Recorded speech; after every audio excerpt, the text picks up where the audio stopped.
Hola, soy Fernanda. Aquí aprendemos español con historias.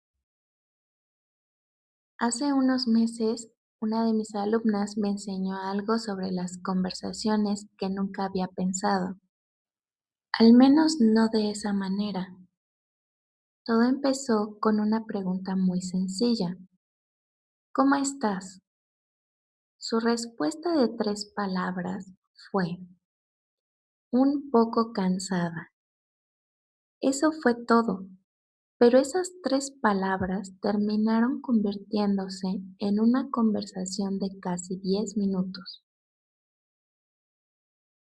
Cuando alguien nos pregunta cómo estamos, la mayoría respondemos bien, y no porque siempre estemos bien. Todos tenemos preocupaciones, días difíciles o simplemente momentos en los que estamos cansados. Pero responder bien es cómodo.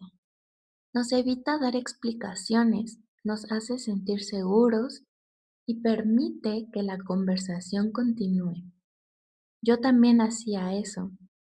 De hecho, muchas veces me pregunté cómo podía responder de una forma más honesta sin sentir que estaba contando demasiado sobre mi vida.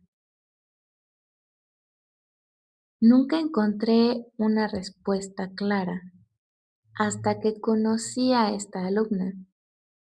Cada vez que comenzábamos la clase, yo le preguntaba, ¿cómo estás?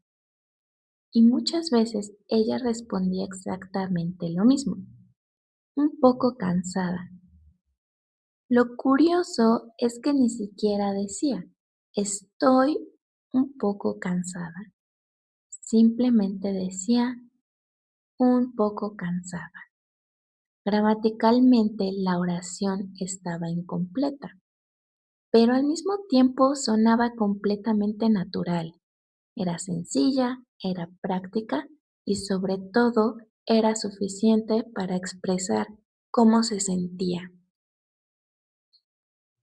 Con solo esas 3 palabras, mi cabeza empezaba a hacerse muchas preguntas. ¿Había dormido poco? ¿Estaba preocupada por algo? ¿Necesitaba que la clase fuera un poco más ligera ese día? ¿O simplemente quería desahogarse con alguien? Me di cuenta de que no solo estaba pensando como profesora, también estaba pensando como persona. Y quizá por un momento como amiga, no porque quisiera invadir su privacidad. Al contrario, mi único objetivo era ayudarla a pasar una buena clase. No podía resolver todos sus problemas, no podía cambiar su día, pero sí podía intentar que esos 50 minutos fueran un espacio tranquilo para ella. Por eso, en lugar de preguntarle simplemente ¿por qué?, siempre le preguntaba ¿quieres contarme?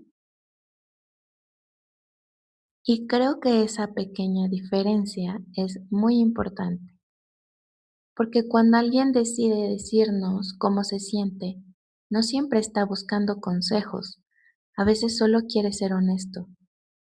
Y también merece la libertad de decidir cuánto quiere compartir. Algunas veces mi alumna respondía, no, realmente no.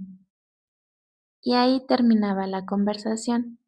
Nunca insistía, nunca le pedía más explicaciones.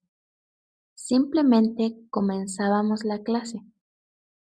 Pero la mayoría de las veces sonreía y me decía, sí, pero no sé cómo decir todo esto en español. Y esa respuesta también era muy honesta. Entonces yo le decía algo que siempre intento recordarles a mis alumnos.